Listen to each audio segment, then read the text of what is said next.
ইফালে বানৰ কবলত পৰিছে ওৰাং ৰাষ্ট্ৰীয় উদ্যান ধনশ্ৰী পাঁচনৈ আৰু ব্ৰহ্মপুত্ৰৰ পানী বৃদ্ধি হোৱাত জলমগ্ন হৈ পৰিছে 12টা কেম্প পানীয়ে বুৰাই পেলাইছে উদ্যানখনৰ 80% অঞ্চল ভাবুকি আহিছে জীৱ-জন্তুৰ প্ৰতিও ইতিমধ্যে নিৰাপদ স্থানত আশ্ৰয় লৈছে উদ্যানখনৰ বন্যজন্তুৱে বানৰ মাজতে অতি কষ্টৰে কৰ্তব্য সম্পাদন কৰিবলগীয়া হৈছে বনকৰ্মী সকলেও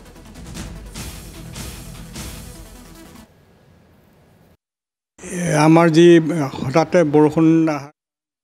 আমাৰ ব্ৰহ্মপুত্ৰৰ উপৰিভাগতো পানী হোৱাৰ কাৰণে আমাৰ ওৰাং ৰাষ্ট্ৰীয় উদ্যানৰ ভিতৰত আপোনালোকে জানে যে ধনশ্ৰী নদী আৰু পাঁচনৈ নদীও আছে আমাৰ ইফালে যে বৈ যায় এই গোটেইখন নদীয়ে ওফন্দি উঠিলে তাৰ বিনিময়ত আমাৰ বিশেষকৈ ব্ৰহ্মপুত্ৰৰ ছাইডৰ যিকেইটা কেম্প প্ৰায় আমাৰ এতিয়া বৰ্তমান আজিৰ দিনত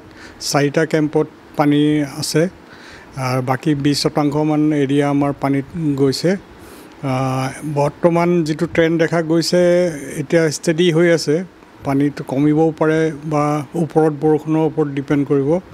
আদাৰৱাইজ আমাৰ যি জীৱ-জন্তু আছে সকলো সুৰক্ষিত অৱস্থাতে আছে কোনো অসুবিধা নাই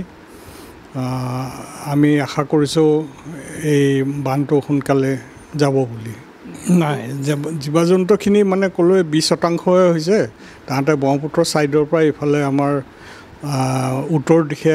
আহি গৈছে মুভ কৰি পেলাই বেলেগ এতিয়ালৈকে হোৱা নাই মানে